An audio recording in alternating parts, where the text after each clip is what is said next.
नमस्कार दोस्तों, आप जुड़ चुके हैं रियल न्यूज़ हरियाणा के साथ और लगातार हम आपको चुनावी अपडेट दे रहे हैं। तो उसी के तहत आज पहुंचे हैं गांव चंदड़ कलां में, जहां पर प्रत्याशी हैं मंजू देवी। तो इनसे पूरी जानकारी हम प्राप्त करेंगे किन एजेंडों को लेकर ये चुनाव मैदान में आए हैं। तो मंजू जी नमस्कार। नमस्कार जी। रियल न्यूज़ हरियाणा पर आपका स्वागत है। सबसे पहले तो रियल न्यूज़ हरियाणा का हमारी न्यूज़ कवर करने के लिए बहुत बहुत शुक्रिया। तो मंजू जी, आप चुनाव मैदान में आए हैं, हाँ जी। किस प्रकार का आपको जन समर्थन प्राप्त हो रहा है? जनता का पूरा समर्थन मिल रहा है जी हमें। देखो पीछे कितनी भीड़ बैठी है और पापा की रेपुटेशन को देखते हुए जनता का पूरा समर्थन है हमारे साथ। और अगर गांव की जनता हमें चुनती है तो हम उनकी हर एक व्यवस्था का ध्यान रखते हुए गांव को पूर्ण रूप से व्यवस्थित तरीके से मतलब कि विकास करेंगे गांव का। गांव में बहुत सारी ऐसी समस्याएं हैं जो कि जिन पर ध्यान नहीं दिया जा रहा है सरकार की तरफ से, जैसे कि सड़कें टूटी हुई है, इधर भी सामने भी हमारे इधर जब भी बारिश आती है ना तो पानी इकट्ठा हो जाता है। बच्चों को स्कूल आने में या फिर किसी भी ट्रैफिक को इधर उधर जाने में बहुत परेशानियां होती है। हम इन सारी चीज़ों का ध्यान रखते हुए इन समस्याओं को दूर करेंगे। और देखिए मंजू जी, राजनीति में आने का कोई ना कोई मेन कारण होता है। हाँ तो जी। क्या जो एजेंडा है आपका, जो मेन कारण है, क्या कारण है जो आप राजनीति में आए हैं? मेन तो सर यही है कि शिक्षा और स्वास्थ्य को पूरा ध्यान दिया जाएगा। सबसे मेन तो यहाँ पे शिक्षा बहुत ही मतलब कि अव्यवस्थित है। यहाँ स्कूल में टीचर्स नहीं है, बच्चों के लिए लाइब्रेरी नहीं है। बच्चे लाइब्रेरी में पढ़ाई करने के लिए टोहाना जाते हैं, इधर से उधर जाते हैं, उनको बहुत परेशानी आती है। और लड़कियों के लिए तो सर ये है कि पेरेंट्स जल्दी से उन्हें भेजने के लिए वो भी नहीं करते कि हमारे इधर ही हो तो बच्चियाँ पूर्ण रूप से पढ़ सकेगी और मतलब शिक्षा का अच्छे से विकास हो पाएगा। सबसे मेन तो यही है कि शिक्षा, स्वास्थ्य और गांव का पूर्ण विकास किया जाए करेंगे। तो आप देख सकते हैं दोस्तों, मंजू जी हमारे साथ थे और इन्होंने एजेंडे बताए हैं शिक्षा स्वास्थ्य को लेकर।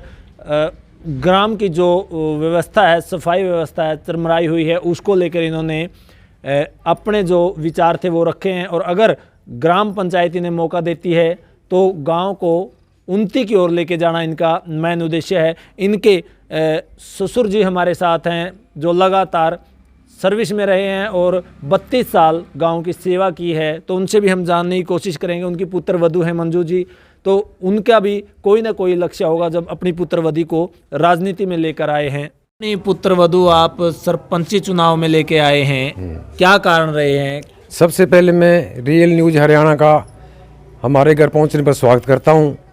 और जो आपने कहा कि अपनी पुत्रवधू को सरपंच पद के चुनाव के लिए राजनीति में आए हैं, तो इनका मंजू रानी का समाज की सेवा करने के लिए बहुत बड़ी लगन रहती है कि मैं भी गांव में कुछ न कुछ करके दिखाऊं।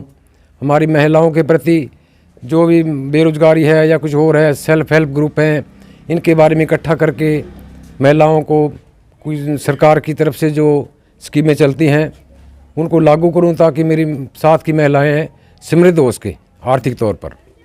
और मैं 32 साल तक गांव में सेवा की है। सिर्फ 34 साल की सर्विस में कोऑपरेटिव सोसाइटी चंदड़ कलां में ही 34 साल में 2 साल में बाहर रहा हूँ। 32 साल मैंने गाँव की सेवा की है। और मेरे दौरान किसी भी प्रकार का गांव के साथ कोई भी ऐसा कोई काम नहीं हुआ जिससे कोई मेरे से नाराज़गी हो। तो मैंने कभी टाइम नहीं देखा कि 7 बजे हैं या शाम के 7 बजे हैं। मैं छुट्टी वाले दिन भी अपने काम पर हाजिर था। और गांव को मेरे बारे में कोई शिकायत नहीं है। और गांव वाले भी मेरे बाहर जाने से उसी वक्त मेरी ट्रांसफ़र करा के वापसी लेके आए हैं। ये नहीं कहता भी गाँव वालों ने मेरे साथ नहीं दिया। गाँव वालों ने पहले भी साथ दिया और अब भी साथ देंगे। हमें पूरा सहयोग है कि गाँव वाले मेरे पूरे साथ हैं। तो आप देख सकते हैं 32 साल गांव की सेवा की है। 34 साल में से 2 साल बाहर ट्रांसफ़र हो गई थी, लेकिन गांव वालों ने इतना सहयोग किया कि 2 साल के अंदर ही वापस इन्हें गांव के अंदर लेके आए। तो इसी से आप अंदाज़ा लगा सकते हैं कि गांव की तरफ से कितना प्यार इनको मिल रहा होगा। तो और भी हम जानकारी प्राप्त करेंगे कि किस प्रकार इनकी छवि रही है, ग्रामीणों से भी हम जानेंगे। जी, जो मंजू देवी चुनाव मैदान में है सरपंची पद के लिए, हाँ जी। किस प्रकार की छवि रही है और किस प्रकार जो गांव है इन्हें आशीर्वाद दे रहे हैं? बहुत अच्छी छवि है इनकी और जो इनके ससुर जी हैं जी उनकी भी बहुत अच्छी छवि रही है। वो 32 साल से यहाँ बैंक में कर्मचारी भी रहे हैं। सबके साथ बहुत अच्छा सहयोग है उनके, पूरे गांव के साथ। कोई जाति समाज से कोई उनका भेदभाव नहीं है और बढ़िया पूरे गांव से अच्छे रिलेशन है। पूरे गांव का सहयोग है उनके साथ और पूरे गांव उनका ही वोट करेगा। सर क्या कहेंगे इनके बारे में? बहुत अच्छा परिवार है जी, बहुत अच्छी कैंडिडेट हैं। अच्छा, इनके ससुर जी भी हमारे गांव में बीच में 32 साल से सर्विस की है। बहुत अच्छा काम कराया है इन्होंने। सारा गांव इन पे राजी है आज भी और वोटों में भी इनका पूरा सहयोग करने को तैयार है सारा भाईचारा। बहुत बढ़िया सहयोग मिल जाएगा। क्या लगता है गांव का विकास करवा पाएंगे? बिल्कुल करवाएंगे क्यों नहीं हैं। तो पढ़े लिखे हैं, इन्होंने पहले गांव में सेवा की है। मंजू देवी हैं, ये भी बहुत सेवा करेंगी।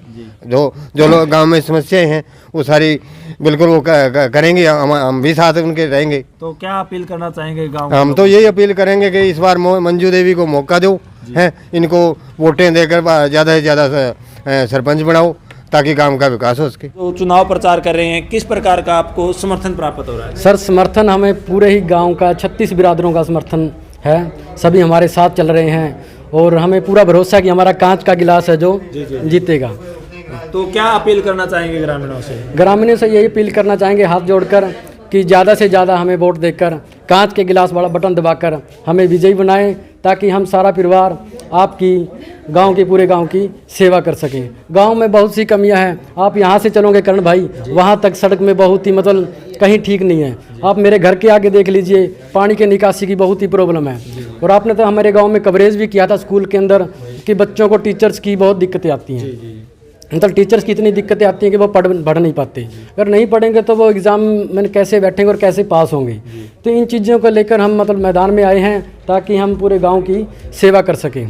तो और दूसरा है स्वास्थ्य को लेकर, ये दो चीज़ें मतलब मेन होती हैं मुद्दे, तो इनकी तरफ हम बहुत ध्यान देंगे।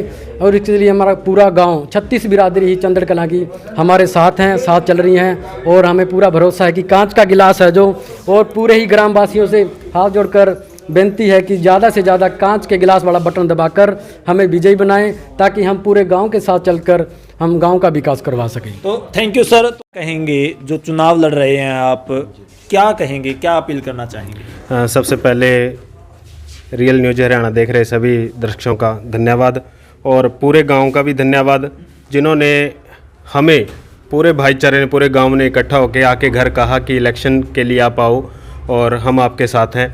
तो इसीलिए हम आए हैं इलेक्शन में। और एजेंडा ये है, सबसे बड़ी बात जो होती है कि हमारा बच्चा नशे में जा रहा है जी, ठीक है। और जहाँ भी हम देखें छोटे से बड़ा बच्चा नशे की लत में है। हमारा मेन एजेंडा ही ये था कि हम नशा मुक्त करना है।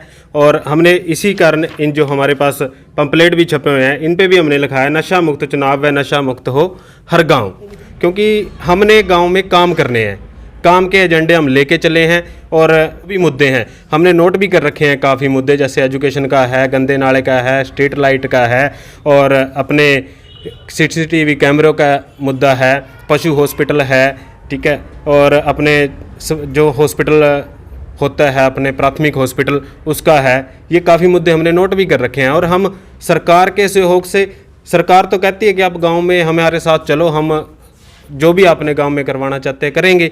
तो इसलिए सरकार के सहयोग से, पूरे गांव के सहयोग से हम ये काम करेंगे भी। क्या अपील करना चाहेंगे? सर हम गांव वाले से यही अपील करते हैं, हमें एक बार ये सरपंच का मौका दिया जाए और हम सब 36 बिरादरी के साथ मिलकर गांव के विकास में पूरा सहयोग करेंगे। तो आप देख सकते हैं यही अपील की है कि ग्रामीण एक बार मौका जरूर दें और गांव को चमकाने में इनका अहम रोल होगा। तो एक बार हम भी हमारे चैनल के माध्यम से कहना चाहते हैं कि आप इनको ज़रूर मौका दें।